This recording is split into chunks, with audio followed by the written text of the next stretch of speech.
Now, another guy that the 49ers brought in, and I didn't mention him purposely when I was talking about pass rush, is Yetur Gross-Matos. And for Gross-Matos, he's a name that people know, but he's not exactly a breakout player. And John Lynch talked about when they signed him that there were a lot of teams around the league that were very interested in Gross-Matos. And how does he know? Because a lot of teams called him to tell him, wow, great signing. Whenever that happens and there's a consensus, you have a pretty good idea that you grabbed a player that is about to emerge into becoming a big-time star. And the 49ers and coach Chris Kasarik have done this before. This is a model that's tried and true. It started way back with Arden Key. Arden Key and Maurice Hurst got cut by the Raiders.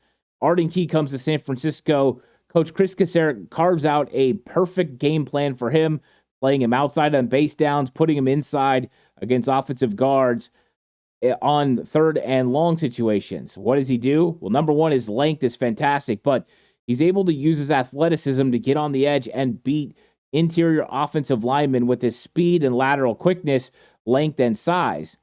So the 49ers are like, wow, that worked. Arden Key goes and gets a new contract.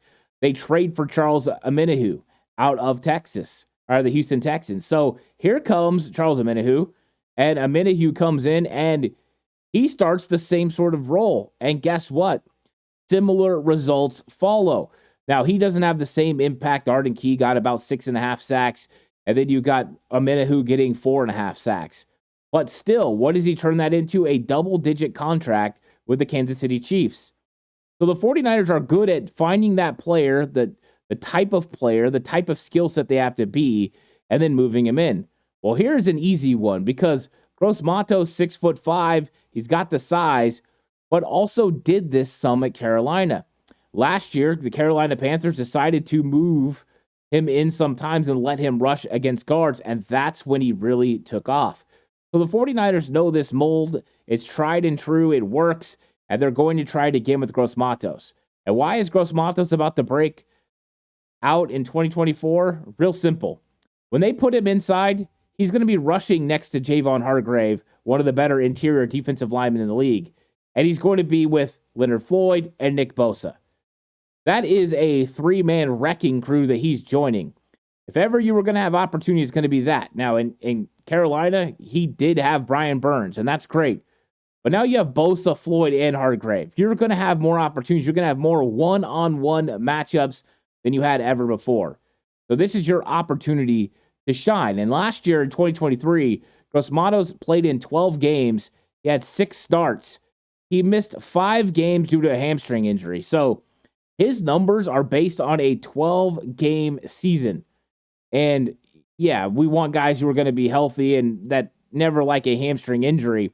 But the fact that he was as productive as he was in 12 games means there's an opportunity for him to do big things for the 49ers.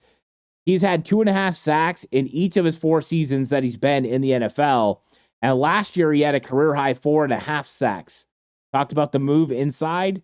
Well, guess what? His career numbers happen when he gets to that position. So sometimes it takes a coaching staff to locate what your skill set is and use it.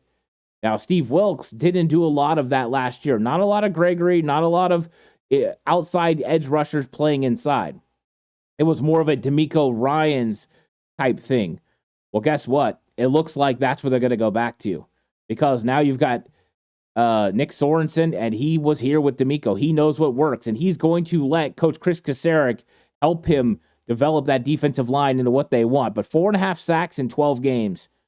Easily could tack on 2 if he was able to stay healthy the whole season. 6.5 sacks, that would equal Arden Key's production when he played that key role for the 49ers. So 49ers looking at this as there could be tremendous upside, a potential breakout player in 2024. He had 36 tackles, 4.5 sacks, and 19 pressures last season. Also, his missed tackle rate was crazy good, under 3%. So he made the tackles he was supposed to make. That's impressive when playing an edge defense role. So you're going to see Gross-Matos. He's going to be wearing 94, not Charles Omenihu. You know, it's not one of these other, it's not Cleveland Farrell. It's going to be Gross-Matos, and he's going to be making some plays for the 49ers. I think he has the potential to break out, and I'm really excited about Gross-Matos and what he could be. 2-year deal. So 49ers know he can't just go out and get a contract after one. They like Gross-Matos. They wanted to lock him down, and they get some continuity.